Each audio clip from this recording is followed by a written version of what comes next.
सभा झालेली आहे, तिथे माझं मी विजन सांगितलेलं आहे. पण आज इथे वरंगाव नगरीमध्ये तिरंगा सर्कलजवळ जी इतके लोक जमलेले आहेत, त्यांना मला असं वाटतं की मी सर्वांपर्यंत ही गोष्ट जाईल.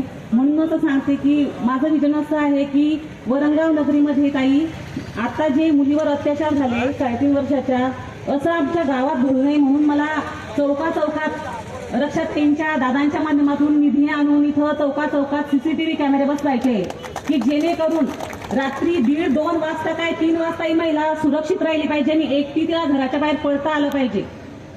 आणि मी एक महिला असल्यामुळे मला महिलांचं बाहेर गेल्यावर काय काय प्रॉब्लेम असतात हे माहीत आहे. मला पहिल्यांदा इथं तिरंगा सर्कलजवळ इथं आजूबाजूच्या ज्या बसेस थांबतात, बसेस येतात, गावातून महिला ज्या स्टँडवर येतात त्यांच्यासाठी इथे एक बायो टॉयलेट उभारायची आहे. तसेच बाजारपेठेत सुद्धा बायो टॉयलेट उभारायची आहे की जेणेकरून महिलाला कुठेही केव्हाही काही काम पडलं तर तिला कुठं जाऊन असुरक्षितपणा वाटला नाही पाहिजे.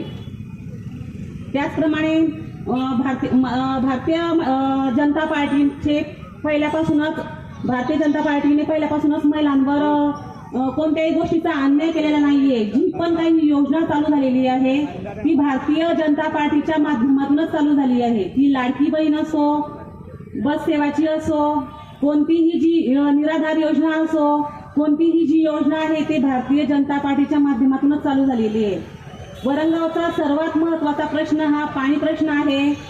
ती पाणी प्रश्नाचा संजू भाऊच्या माध्यमातून, गिरीश भाऊच्या माध्यमातून, रक्षाताईच्या माध्यमातून आपण इथं जो पाणी पुरवठा 13 दिवसावर होता तो 8 दिवसावर आणून, 4 दिवसावर आणून आता 2 किंवा 3 दिवसाच्या नंतर पाणी पुरवठा होत आहे.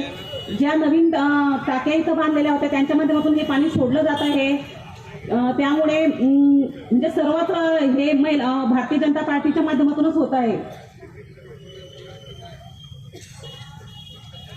रक्षाताई माझं इथं असं एक हे आहे, तुम्ही क्रीडा मंत्री असल्यामुळे आमच्या गावात एक मोठं भव्य क्रीडा ग्राउंड तयार झालं पाहिजे.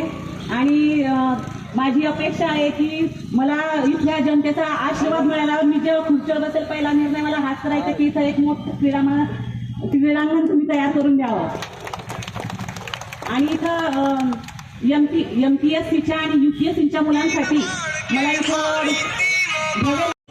माझी सर्व बंधू भगिनींना एकच विनंती आहे की आमची 21 उमेदवार आणि मी असे 22चे 22 तुम्ही त्यांच्यावर मतरूपी आशीर्वाद देऊन येत्या 2 तारखेला सर्वांनी न चुकता कमळ कोणाचंच नाव वगैरे बघायचं आणि फक्त कमळ बघून शिक्के बटन दाबायचे आहे आणि सगळ्यांना तुम्ही आशीर्वाद देऊन निवडून आणायचं आहे हीच विनंती. जय हिंद, जय महाराष्ट्र.